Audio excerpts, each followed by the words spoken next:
ఎన్ని ఎందుకు అవుతున్నాయి అని అడుగుతారు. అసలు ఏం చెప్తారు?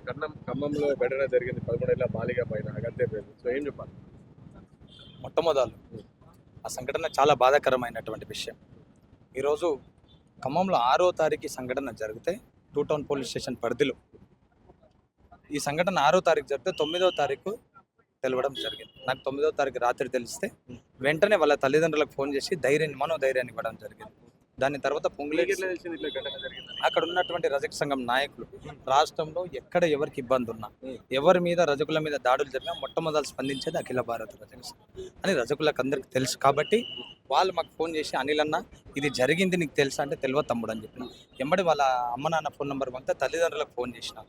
దాని తర్వాత సిఐ గారి నెంబర్ తెలుసుకొని సిఐ కూడా ఫోన్ చేసి మాట్లాడాను. సిఐ గారు చెప్పింది ఏంటంటే అది జరిగింది, మాకైతే అరెస్ట్ అయితే చేసినాము, బ్లడ్ శాంపిల్స్ హైదరాబాద్కి పంపినాము, అది వచ్చిన తర్వాత తదుపరి కార్యాచరణ జరుగుతుంది, వాడిని ఊక వదిలిపెట్టే పరిస్థితి లేదని ఆయన చెప్పడం జరిగింది. సో ఏం చెప్తారంటే ఇంట్లో జరిగింది, ఘటన జరిగింది, ఖమ్మం నుంచి 3 మంత్రులు ఉంటారు. సో దానిపైన ఎవరైనా మంత్రులు కానీ వాళ్ళతో మాట్లాడి చెప్తారని విషయం. నిన్ననే పొంగులేటి శ్రీనివాస్ రెడ్డి గారు 10వ తారీఖు పొంగులేటి శ్రీనివాస్ రెడ్డి గారు వాళ్ళ పేరెంట్స్కి ఏం కాదమ్మా నేను చూసుకుంటాను, పాపకు ట్రీట్మెంట్ చేపియండి, నిమ్స్కి వెళ్ళండి అని సజెషన్ ఇవ్వడం జరిగింది. దానికి మేము హర్షిస్తున్నాం. వాస్తవంగా హర్షిస్తున్నాం. ఒకటి, ట్రీట్మెంట్ ఇస్తేనే సరిపోదు, నిందితుని కఠినంగా శిక్షించాలి. ఈరోజు అరెస్ట్ చేసి తూతూ మంత్రంగా చేతులు దులుపుకుంటే కాదు. ఈరోజు తెలంగాణకు ఖమ్మం జిల్లా ఒక పేరున్నటువంటి జిల్లా, అర్థమైందా? ఆ ఖమ్మం జిల్లా తెలంగాణ రాష్ట్రంలో మొట్టమొదటిసారిగా తెలంగాణ నుంచి 3 మంత్రులు ప్రాతినిధ్యం వహిస్తున్నటువంటి జిల్లా ఏదన్నా ఉంది అంటే అది ఖమ్మం జిల్లా ఒకటే. ఈ బాలిక ఖమ్మం జిల్లాలో జరిగిన సంఘటనలు 3 మంత్రులకు వర్తిస్తాయి. ఈ పాప మీద గౌస్ పాషా అనేటటువంటి నరరూప రాక్షసుని కఠినంగా శిక్షించాలి. ఈ బాలిక మీద బాలిక మీద సంవత్సరాల బాలిక మీద అఘాయిత్యం జరిగితే, సొంత జిల్లాలో అఘాయిత్యం జరిగితే మంత్రులు తుమ్మల నాగేశ్వరరావు గారు ఇప్పటివరకు స్పందించలే. స్థానిక మంత్రి తెలంగాణ డిప్యూటీ సీఎం అయినటువంటి మల్లు బట్టి విక్రమార్క గారు కూడా దీని మీద స్పందించలే.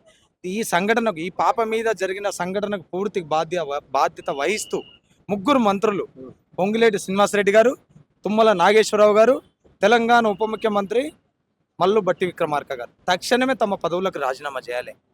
అర్థమవుతుందా? ఎందుకంటే మా జిల్లాలో ఇంత అన్యాయం చేస్తే మేము స్పందించలేకపోయినాం, మేము పేద ప్రజలకు న్యాయం చేయలేము, మా వల్ల కాదు అని చెప్పేసి దీనికి పూర్తి బాధ్యత వహిస్తూ తక్షణమే రాజీనామా చేయాలి. వీటినన్నిటిని ఒకటే, సొంత జిల్లాలోనే ఒక కుటుంబం మీద, రజక కుటుంబం మీద దాడి జరిగితే, ఒక చిన్న పాప కులం తర్వాత చిన్న పాప మీద అఘాయిత్యం జరిగి ఇటువంటి చేస్తే సొంత జిల్లాలోనే మీరు న్యాయం చేయకపోతే, తెలంగాణలో ఉన్నటువంటి 33 జిల్లాలకు మంత్రులు కదా, 33 జిల్లాలకు ఏ విధంగా న్యాయం చేస్తారు? సమాధానం చెప్పాలి. అర్థమవుతుందా? పొంగులేటి శ్రీనివాసరెడ్డి గారికి 1-2 సార్లు ఫోన్ చేస్తే ఫోన్ తీయలే. దాని తర్వాత సిఐ గారికి ఫోన్ చేస్తే మాట్లాడడం జరిగింది. తక్షణమే ఎవరైతే నిందితుడు ఉన్నారో గౌస్ పాషా అనే వ్యక్తులు, సో తను కూడా మధ్యలో కాంప్రమైజ్ చేయించే ప్రయత్నం కూడా చేసాడు అని కూడా వార్తలు వస్తున్నాయి. ఎంతవరకు వాస్తవం? వాళ్ళతో మాట్లాడించి కాంప్రమైజ్ చేద్దాం. ఇప్పుడు గౌస్ పాషా అనేటటువంటి వ్యక్తి కాంగ్రెస్ కార్యకర్త, నాకు నిన్న తెలిసింది. కాంగ్రెస్ కార్యకర్తనే అని తెలిసింది. అంటే కాంగ్రెస్ కార్యకర్తలు అయినంత మాత్రాన చిన్న పిల్లల మీద అఘాయిత్యం చేయొచ్చా? కాంగ్రెస్ పార్టీ కార్యకర్తలు అయినంత మాత్రాన చిన్న పిల్లలను కింద పడేయచ్చా? బిల్డింగ్ మీదకి వెళ్ళి కింద పడేయాల్సినంత అవసరం ఏముంది? చిన్న పిల్లల మీద అఘాయిత్యం చేయవలసిన కాంగ్రెస్ పార్టీ కార్యకర్తలు అయితే ఏదైనా చేయొచ్చా? అంటే తెలంగాణ రాష్ట్రంలో అమలవుతున్న అంబేద్కర్ రాజ్యాంగమా, లేకపోతే రేవంత్ రెడ్డి గారి రాజ్యాంగమా, కాంగ్రెస్ రాజ్యాంగమా? కాదు కదా. ఈరోజు 3 మంత్రులు రాజీనామా చేయాలి. గౌస్ పాషా డబ్బులు ఇస్తాం అది ఇది అనేది మాకైతే తెలియదు. వాస్తవంగా ఇది అవాస్తవం. ఇది ఎందుకంటే తప్పు చేసినటువంటి అధికార పార్టీ వాళ్ళు కాబట్టి అట్లాంటి జరగవచ్చు, కానీ దానికి లొంగే రకం కాదు. రజక ఇల్లమ్మ వంశంలో పుట్టినాం. ఆనాడు భూ పెత్తందర్లకు చెమటలు పట్టించినటువంటి రోకల్ బండ తీసుకొని ఉరికించి కొట్టింది కదా నిజాం దొరలని. ఐలమ్మ కుటుంబంలో ఆ డబ్బులకు దేనికి లొంగం మేము. మాకు న్యాయం జరగాలి.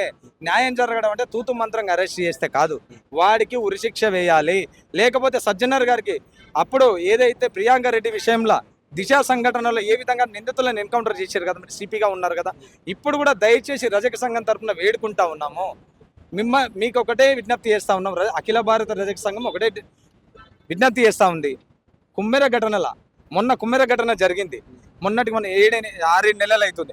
కుమ్మెర విషయంలో చిన్న పాప మీద 3 నెలలు 3 నెలలు నిండినటువంటి పసి చిన్నారి మీద కనుబొమ్మలు కూడా ఆరినటువంటి చిన్నారి మీద అగ్రకులం వాళ్ళు కాలితోటి దాంతో చచ్చిపోయింది. మీకు అందరికి తెలిసిన విషయమే. ఆ విషయంలో న్యాయం జరగలే ఇప్పటివరకు. నిందితులు ఊర్లో మంచిగా తిరుగుతూ ఉన్నారు. తల్లిదండ్రులకు డబ్బులు ఇస్తామని ప్రలోభాలు పెట్టుడు, వాళ్ళని చూపించుకొని కొంతమంది రాజకీయాలు చేసుడు, లోకల్ నాయకులు వాళ్ళ ప్రతాపం చూసుకోవడం చేసింది. కానీ రజక కుటుంబానికి న్యాయం జరగలే. ఇప్పటికైనా కుమ్మర విషయం మీద పోరాటం చేస్తాము. అది మరవక ముందే ఇప్పుడు ఖమ్మం జిల్లాలో జరిగింది. ఖమ్మం జిల్లాలో జరిగిన సంఘటనకు న్యాయం చేయాల్సిన బాధ్యత ఉంది. సజ్జనర్ గారికి ఒకటే విజ్ఞప్తి చేస్తా ఉన్నాం. కొత్తగా తెలంగాణ డీజీపీగా ప్రమాణ స్వీకారం చేసినటువంటి మహేందర్ రెడ్డి గారికి ఒకటే విజ్ఞప్తి చేస్తా ఉన్నాం. అయ్యా, మేము రజకులం, మా బిడ్డలకు అన్యాయం జరుగుతూ ఉంది. ఆనాడు ఏ విధంగా అయితే రాజశేఖర రెడ్డి గారు ముఖ్యమంత్రిగా ఉన్నప్పుడు ఒక స్టూడెంట్ మీద, బీటెక్ చదివే స్టూడెంట్ మీద యాసిడ్ దాడి జరిగితే రాత్రికి రాత్రి న్యాయం జరిగింది. ప్రియాంక రెడ్డి మీద అఘాయిత్యం హత్య జరిగితే 2-3 రోజులకు న్యాయం జరిగింది. ఇప్పటి వరకు కుమ్మర విషయంలో న్యాయం జరగలేదు. ఇప్పుడు ఖమ్మంలో సంఘటన జరిగింది.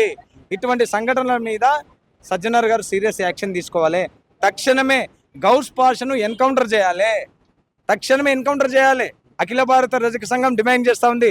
ప్రభుత్వానికి సీతక్క గారు మంత్రిగా ఉన్నారు. మహిళా మంత్రిగా మేము స్వాగతిస్తాం. మా అక్క తెలంగాణలో ఉన్నటువంటి వాళ్ళందరికీ ఒక అక్క, ప్రతి ఇంటికి ఆడబిడ్డ ఎవరు? సీతక్క. కాబట్టి ఈ సంఘటన మీద సీతక్క గారు కూడా స్పందించాలి. తప్పకుండా ఎవరైతే తెలంగాణ ఆరోగ్య శాఖ మంత్రి దామోదర రాజనరసింహ గారికి ఈ విషయం తెలియనట్టుంది.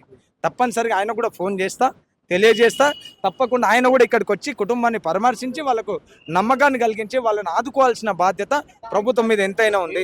వరుసగా ఈ విధంగా మొన్న రీసెంట్ చూసుకుంటే కేంద్ర మంత్రి కొడుకు పైన పోక్సో కేసు అయింది. దాని తర్వాత ఇప్పుడు ఈ కేసు, అంటే వరుసగా తెలంగాణ రాష్ట్రంలో ఈ విధంగా అఘాయిత్యాలు జరుగుతుంది. ఏం చెప్తారు? తెలంగాణ రాష్ట్రంలో వాస్తవంగా అందరికి తెలిసిన విషయం ఏంటంటే శాంతి భద్రతలు కోల్పోయింది తెలంగాణ రాష్ట్రం.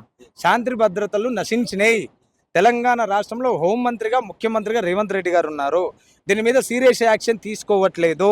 మహిళల మీద జరిగిన, అంటే అగ్రవర్ణాలకు అన్యాయం జరిగితే ఒక న్యాయము, బడుగు బలహీన వర్గాలకు అన్యాయం జరిగితే ఇంకొక న్యాయం. అది కాదు కదా.